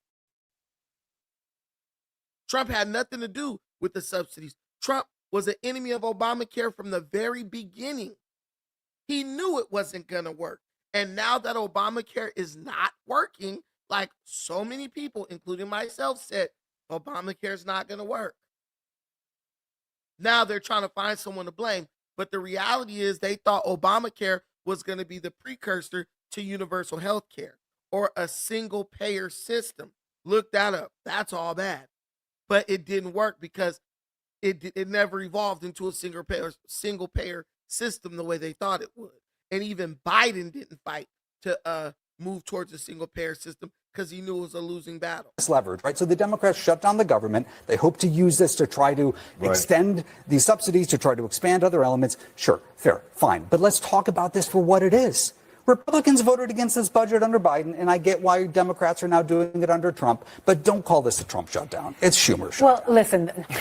I personally don't think that Bakari Sellers has the depth to talk about the appropriations process, the oversight process, to understand it, to understand how these members of Congress get money and funds back to their district. I don't think he actually understands his stuff, right? Because if he actually understood it, instead of attacking Stephen A. with the ad hominem, then he would explain exactly what Jasmine Crockett is doing that's supposed to be so beneficial for her constituents. Again, Stephen A. is actually going to get into some of the details about that. We're going to talk about that in his response, but I just want to say that guys like this, these are the worst type of black men, okay? Because, again, they will stand behind the bullshit of a liberal black woman no matter what, right? And because of their refusal to check the liberal black woman, this is why the liberal black man, this is why black men in general are subordinate to black women, right? And this is why, again, we're not in our proper leadership roles, is because we don't have black men that are unafraid to check black women when it comes to their nonsense. Okay. Yeah, so Greg Foreman basically hit the nail on the head. Black men are gonna have to start standing up to black women. And standing up to them just means, hey, when you're wrong, you're wrong. I'm not gonna sit up and tell you you're right or make you feel right when you are obviously wrong. What you're doing is wrong. What you're doing is hurting our community. And it doesn't matter how many degrees or how many inches your weave or wig is, you are wrong. But many black men are afraid to say this to black women because they know black women have this mob online that can cancel you and whatever else if you say something they don't like. But at the end of the day, black women hated Donald Trump. Look where he is right now. It ain't about people hating you and you bowing down to them. It's about standing up for what's right. There are people who hate me. I don't care. I'm going to stand up for what's right and what's truthful, no matter what. And if you don't like it, you know what? That just sucks for you. Has nothing to do with me. But it is what it is. Okay, guys, we got Jasmine Crockett out the way, and I believe we have one more topic to discuss, and then we are out. Hey, thank all of you who are rocking with me late tonight, man. I appreciate it. Your boy appreciates it. Ooh, we got to go to this. The people of Memphis, Tennessee, they are coming out in droves to thank Donald Trump for bringing peace to their city. Would you look at that? The Democrats are pissed to see that black folks are now changing their mind when it comes to the presence of the National High Guard tourism. in their crime-ridden cities, and many are changing their minds about Donald Trump. The truth will come to the light. That is a fact. The truth will come to the light. You could try to hide the truth, but the truth will eventually come forward. And guys, listen, you listen to this channel and you can feel about me however you want to. But one thing you will be able to say if you listen to this channel is, hey, Brandon been telling us this for months. Brandon been telling us this for years. I've been telling you from day one. And if you listen to me, blessings to you and you're better off for it. But if you didn't listen to me and you try to play mental gymnastics so you wouldn't have to accept the truth, you know what? I'm sorry, but that's all on you.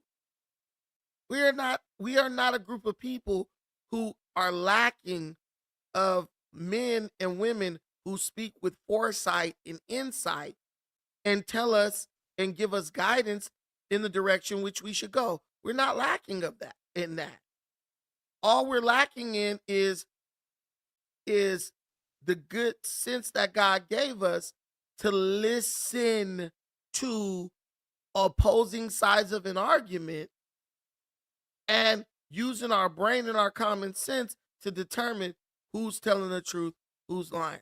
Memphis residents thanking Trump for finally bringing peace to their city. Dang, man, we got the kids back outside on their bikes.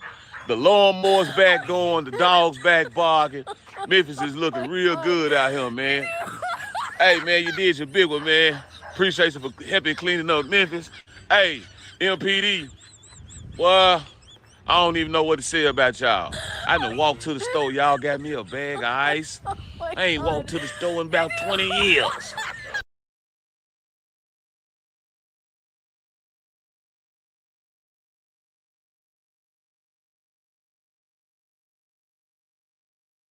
I don't know why they put that laughing stuff in the background, but this man said he walked to the store and bought a bag of ice. Bro said he ain't walked to the store in 20 years. Think about that. You live in a community that is so dangerous that you have not walked to the store in 20 years, bruh. 20 years. That just don't make no sense to me. But this man is thanking Trump. He said he ain't got to worry about no crazy youngsters putting guns on him. He don't got to worry about hearing car tires screeching. Y'all remember the other night we talked about the older black woman. She got robbed at the gas station. This dude said he don't even stop at the gas station. He said he ain't walked to the store in 20 years. For the first time in 20 years, he walked to the store to buy a bag of ice, man. You ain't got to worry about no pow, pow, pow. You ain't got to worry about no ducking. You ain't got to worry about them fins doing all that old shit. Man, it's beautiful. I'm talking about the traffic back going. I'm talking about the kids back outside. Hey, make Memphis great again, goddammit. Hey, it's a good thing, man. I love when the plan come together. Hey, Tag Force, keep doing what you're doing. Hey, Trump, y'all keep doing what you're doing. National Guard, y'all keep doing what you're doing. Hey. Ooh, it's snitch. And now look at these degenerates. ICE is raiding an apartment building because Trinidad Agua gang members then took over the apartment building, and you got a coon in the window talking about who snitched. Somebody snitched on it. Bro, black folks are a lot of black folks are so ass backwards, it's disgusting. Ain't playing, bro. They a snitch. I love it though. Somebody snitch. Nah, I don't like that. I don't like it. Okay. I don't like it. I love it. I don't like it. You a YN. I could have been in there. I could have been in there. That's your fault. I'm saying that could be my trap. $1 million operation. Cardi. Fool, I ain't even gonna care when I say this, bruh. But since they brought the National Guard down to Memphis, I ain't heard no screeching tires out late at night. I ain't heard no gunshots. These folks really putting belt to ass right now. That don't mean that crime ain't going on, but these folks really got these folks scared to go outside now. Like, this shit crazy. Boy. So we got to talk about some fascinating reactions out of Memphis. So you got all these people coming forward saying, hey, man, look, I ain't trying to, I ain't no Trump glazer, but man, the town is peaceful now that Trump brought the National Guard in. Go figure. Go figure. National Guard has arrived in Memphis. Good evening, and thank you for joining us tonight at 10. I'm Joyce Peterson. Joy is off. The troops are trickling in, first spotted this morning along the riverfront in downtown Memphis, basically getting a lay of the land in the Bluff City with the help of Memphis police. Action News 5's Amani Williams live in studio with me tonight. So, Amani, you went downtown after dark. Did you see any troops in the touristy areas? Well, Joyce, I did not see the National Guard tonight around the downtown city. Some residents are a little uneasy. Like I said, I'm on pins and needles right now. I came down here to get a drink or two. I might just. Now look, this is a perfect contrast. Was the perfect example of the contrast between black people who support criminality and hate authority and black folks who see the benefit of figures of authority coming in to restore peace. Easy. Like I said, I'm on pins and needles right now. I came down here to get a drink or two. I might just get a half a drink. Justin Deere, a shooting victim, welcomes the task force. I'm 27. I got shot in the foot, and the people don't understand that affected me a lot. I almost lost my life getting shot in the foot for that. So they need to change that and have it enforced deeper. The National Guard officially deployed in Memphis Friday morning. Troops were seen during the day in downtown Memphis near the Bass Pro Shop. As night fell, no troops but federal and state agents patrolled under the lights and sounds of Beale Street. It don't concern me because I done came from Chicago, so I done seen it enough. And they are enforcing it for people that got warrants or doing bad things in the neighborhood. They're not enforcing it for people that's a regular individual. As a law-abiding citizen, I've been on pins and needles. I don't even want to make a mistake, even though I don't try to make mistakes. I make sure my license straight, my tag straight, I don't have a tent. 2 weeks into the task force's arrival, in the last edition of the National Guard, residents say they see some changes, but are concerned about its sustainability. I really don't see anybody on the E-way speeding, or, I see everybody at the tag place getting a registration, so I guess it's pushing everybody in the direction they need it to go in. But, you never know what will come afterwards. Well, Memphis Mayor Paul Young released a statement about the National Guard's arrival, saying in part, quote, today's arrival of the Tennessee National Guard brings mixed emotions. And it went on to say, as patrols begin, let's remember these men and women are from our own state here in service. Yeah, so you see, now you heard that. Shout out to Paul Young, right? Shout out to. So Paul Young is the mayor of Memphis, Tennessee. He didn't want the National Guard and federal troops in the town, obviously, because he's a Democrat, and the Democrats told him he had to fight against that. But the governor of Tennessee he asked Donald Trump to bring the National Guard into Memphis. And so that gave Donald Trump the right to bring the National Guard in. And Paul Young was put under pressure to have the Memphis PD work with the federal agents to help stop crime and to combat illegal immigration.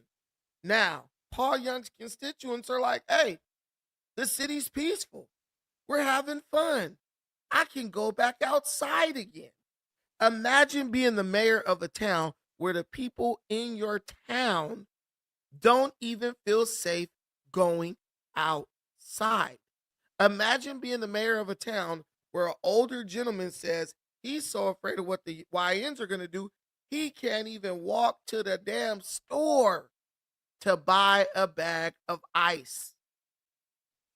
Bro, what was Paul Young doing all these years that he's been mayor, bro? I would feel guilty.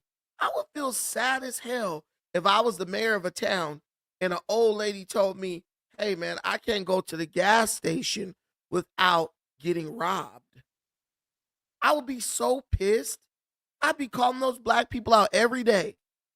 Y'all talk about black this, black power, Black Lives Matter, black on black crime, right? But y'all, you don't, you're in an all black city and all you're doing is making it a criminal cesspool. Yeah, I'll be calling them out. See, but that's the whole thing. For a lot of black people, it ain't about helping black people live a better life. It's all about how can I help my political party win? What's the point of the party winning? It's like Malcolm X said, it's like Khalid Muhammad said, political party fool, you ain't even invited to the party. I don't give if my kid can't go play outside without the threat of getting gunned down, I don't give a damn about a political party. I'm asking, hey, why can't my kid go outside and play in my own neighborhood? Why the police ain't patrolling this place, getting these criminals up out of here so my son could walk to the store without getting gunned down? Political party ain't got nothing to do with that. And if there's a political party telling me I should accept that just to keep the other party from winning, I'm going to vote for the other party. I ain't supporting nobody who wants me to live as a prisoner in my own home or in my own community. But look at Roland Martin. Can try to jump in his ass. You got to jump in his ass. Jump in his ass. His ass. You got to push back immediately. Jump in his ass. Folks in Memphis now have to contend with the National Guard. Donald Trump has now placed those guards to the streets of Memphis. They arrived today. And, of course, you've had people making it clear they don't want them there. That's also what's been going on. Mayor Paul Young says he didn't request the troops. They, of course, were accepted by Tennessee Governor Bill Lee. Young said he agreed to cooperate after Trump and Governor Bill Lee went forward with their plan. Officials emphasized the mission is to target violent offenders, not intimidate residents. Police Chief C.J. Davis says the Guard will not be running checkpoints or policing neighborhoods, but will focus instead on directing traffic and maintaining a presence in busy retail corridors. We've been trying to get Mayor Paul Young on the show for the last several days. It has not happened, so we're going to keep reaching out to him every single day till he comes on this show. Other black mayors come on the show, so Mayor Young, don't be scared to come on. Roll him out unfiltered. But joining us is Memphis City Council member Yolanda Cooper Sutton. I'm glad to have you here, Councilwoman, so please pass on to the mayor. Hey, this is the only black news show in America that's a daily show. He can come talk to us. Here's what I don't understand. Here we go. Bring the black. Now, she's a council member. Her job is to support the mayor and work with him for the betterment of the constituents. You think she's going to get up there and be like, Roland, it's not fair for you to go after the mayor. He's doing what's necessary to clean up the streets of Memphis so that the people of Memphis, the law-abiding citizens, can live and thrive safely in that city. She's not going to do that. She's not going to. Let's see what she's going to do. You're going to have the National Guard directing traffic like that? Really? The police chief said they're going to be directing traffic and in retail areas. Ooh, that's really going to deal with the issues in Memphis, right? Yeah. So you see that, you heard that. Now, part of me says that Paul Young should not go on Roland's show. And the reason why is because the interview is going to be an ambush. A 100% ambush. Roland Martin is the most disingenuous clown alive. This guy is a Democrat coon. It does not matter what they do. He will always support them. The Democrat Party could string Roland Martin up, bruh. Why Roland Martin ain't talk about them reparations in California and how black people got done dirty? Lie, bro. I think it's true time. Are from Memphis. They are saying something a little bit differently than what the pro-blacks, right? The blackity black liberals, right? What they're saying about the Trump crime crackdown, right? They're actually appreciative of being able to at least somewhat live a peaceful life. So without further ado, let's go ahead and get into it. I ain't gonna lie, bro. I think it's true time. I was against pretty much everything that was coming towards Memphis. I was against this National Guard, all these different police units, all this military, all this shit. I was against all this shit coming to the end, right? Especially when I was the one learning shit about Memphis and how the crime been down 25%, then it has in like hella years and shit. Like Memphis been doing good. We just had the most peaceful summer in a long little time. Just for these folks to still come with this shit. I was against this shit, bro. And then I seen the numbers after the first week around another. These folks then got 16 convicted murderers off the streets in 1 week. Black people. I know there's a lot of Memphis folks talking about all the niggas gone now and they over here, the police pulling over all the good, hard-working people. Hey, if that was the case, I'm sorry. But I can't wholeheartedly say they doing a bad thing now. Now that I just seen them numbers, bro. I'm gonna just be honest. And I'm a real Memphis. I love my city. I love once again, this is where I'm at. As I wait on the motherfucking bus, I'm in the heart of this shit. I love this shit. But I would be lying if I ain't just read them numbers and say, damn, that's a good thing for Memphis. So yeah, I mean, come on. How can you say it's a bad thing to get murderers off the street? 16 convicted criminals, convicted murderers. I'm not even going to say criminal. 16 convicted murderers off the street in 1 week. Think about that. 16 convicted murderers. The people have spoken. They're okay. They like what's happening. They like living in a peaceful city. Not living in a hellhole while some white liberal from Nantucket tells them that they should accept living in a crime-ridden cesspool just so that we can keep the Democrats in office. It's ridiculous. And at this point, I don't give a damn. I'm not into politics. I'm not into all of that extra stuff that people be losing their life over. I ain't into all that. We human, whatever. But I will say thank you to Trump for bringing these National Guards and doing what they doing down here in Memphis right now. You know, for the first time in 5 years. I've been in my home for 5 years. And for the first time, my kids have been able to play in the backyard and be able to do it comfortably. I haven't heard a gunshot in 2 weeks. I haven't seen any strange people walk up and down the street. Now, the crazy part about this, right? Weren't we getting the same reports about what was happening in D.C.? Bruh, this lady said her kids haven't been able to play outside in 5 years. I mean, just let that sink in. Before you say something bad about Donald Trump, let that sink in. This woman kids haven't been able to play outside, not in the front, not in the street. They haven't been able to play in their own damn backyard for 5 years. Can you imagine that? As a mother, you can't tell your kids, hey man, go outside and play. Go outside and play. Because it's so violent that you got to worry about your kid getting killed while they're playing in their own damn backyard. This is disgusting. But there's people, but there are degenerate people who tell you, hey, you should just deal with that so the Democrats can stay in power. And you know what's funny? Crime is out of control in Memphis. Guess who was there from the time there was no crime to the time crime has run rampant. Guess who Memphis was voting for in the elections? Democrats. Trump and the National Guards. Come to Atlanta. Come to Atlanta. Come to Atlanta next. I know y'all done cleaned Memphis up. I see so many videos of Memphis motherfuckers happy. And as a homeowner, as a working man, as an entrepreneur.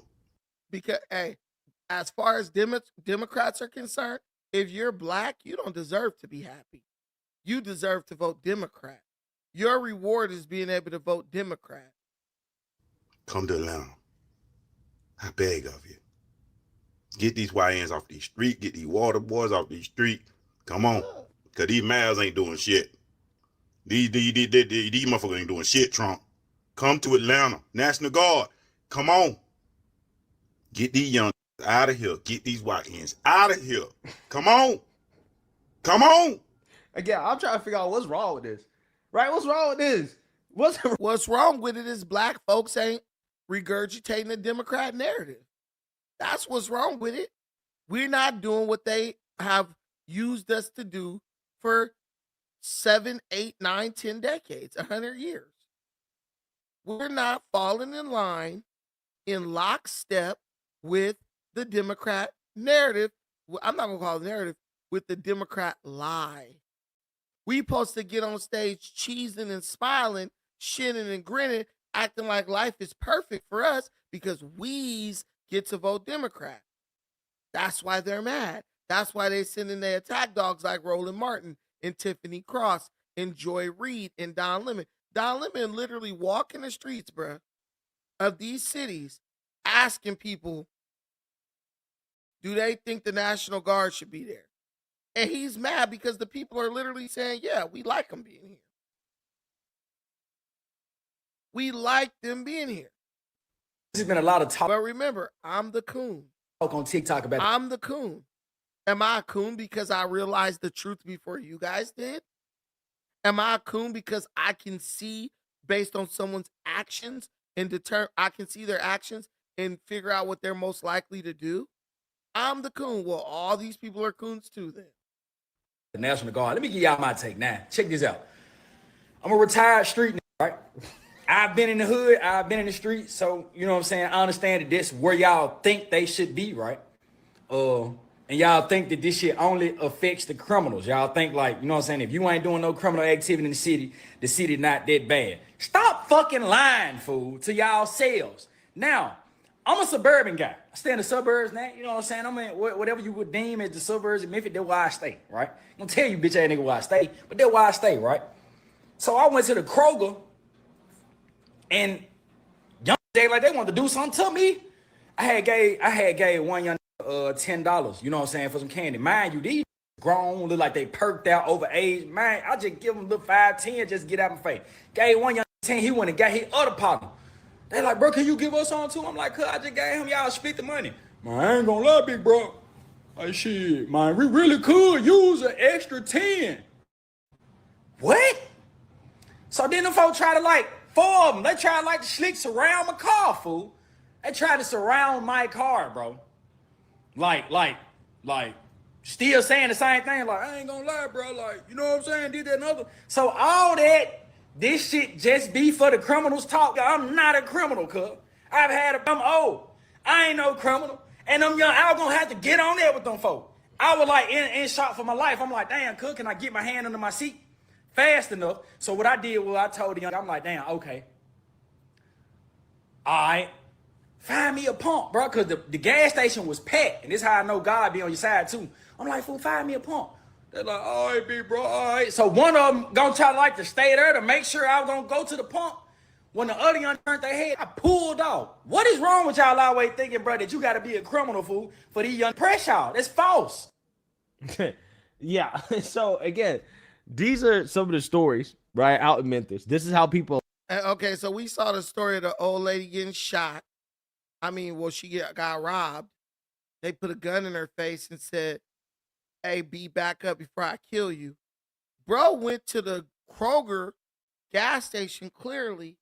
He gives one of the little YNs some money, right? Because he like, I'm just trying to get him out my face. Bro, they try to basically rob bro because he wouldn't give them an extra $10. This is not begging. This is not charity. This is strong arm robbery. This is someone forcing you to go in your pocket, pull out money, and give it to them because they don't want to work for what they want. They own drugs. He said they perked out, and they not no just young dudes. They older, right? Bro had to freaking trick these dudes. He had to trick these dudes to get away with his life because he made the mistake of giving them $10. Imagine if bro didn't have no money at all. That's my question. What would they have done to bro if he had no money at all? They probably would have killed bro or jumped him. They would have robbed him. But nobody understands that this is dangerous. And he said, y'all talking about if you ain't a criminal, they ain't messing with you. Boy, they messing with you regardless. They're preying on people who they think are weaker than them. That's it. The other criminals, they probably not after unless you really, they know it's a chance that you're going to bring smoke to them too, right? But that's why it pisses me off when I listen to these people who like support criminals and defend criminals. Bro, those same criminals will victimize you. You know how many of these little young fast-tail girls been running with these thugs and did stuff to them? Or shit, they own parents. They get on them perks. Mom, I need $20. I don't got it. They jumping on their mama. These people are like snakes, bro. They'll turn around and bite you. Like rabid dogs, man. And the people of the city of Memphis is clearly too cowardly to stand up to him. So Trump came in and did it for you.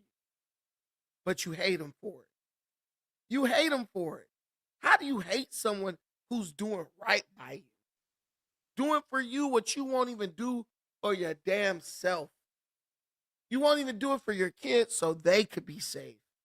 But you're mad at Trump, though. It's crazy business. Guys, let's get these super chats and get out of here. Thank y'all for rocking with me tonight. Sticks and Stones LA. Need a wife like Steph Curry. Curry's the disrespectful. Shout out to Sticks and Stones. Sticks and Stones again with the $4.99. What that 12K in food with that 12K in food stamps, they setting up shop selling 10 tacos right back to your dumb ass. Boy, oh boy. Nah, he's not lying about that. Double up. It's a black woman right now on trial facing 10 years for using her food stamp card to buy the ingredients for stuff that she made for her bake sale. Sticks and Stones LA again. Shout out to the bro. You in your bag with this one, bro. Yeah, man. I just got to call it like I see it. It's a little 2-hour show, light work. But thank y'all so much for watching this. I appreciate every single thing you do for me and this channel. Please like, share, subscribe if you haven't already. Still not too late to donate. Also, follow your boy on Instagram. I'm trying to get my Instagram followers up at Defiant Brandon. Defiant Brandon on all platforms. Twitter, well, X, formerly known as Twitter, Facebook, and I'm about to get on some more social media sites. We going all the way to the moon with this one. Gotta do it. You gotta build it yourself. Can't just wait for somebody to build it for you. Till the next time, take care of yourselves.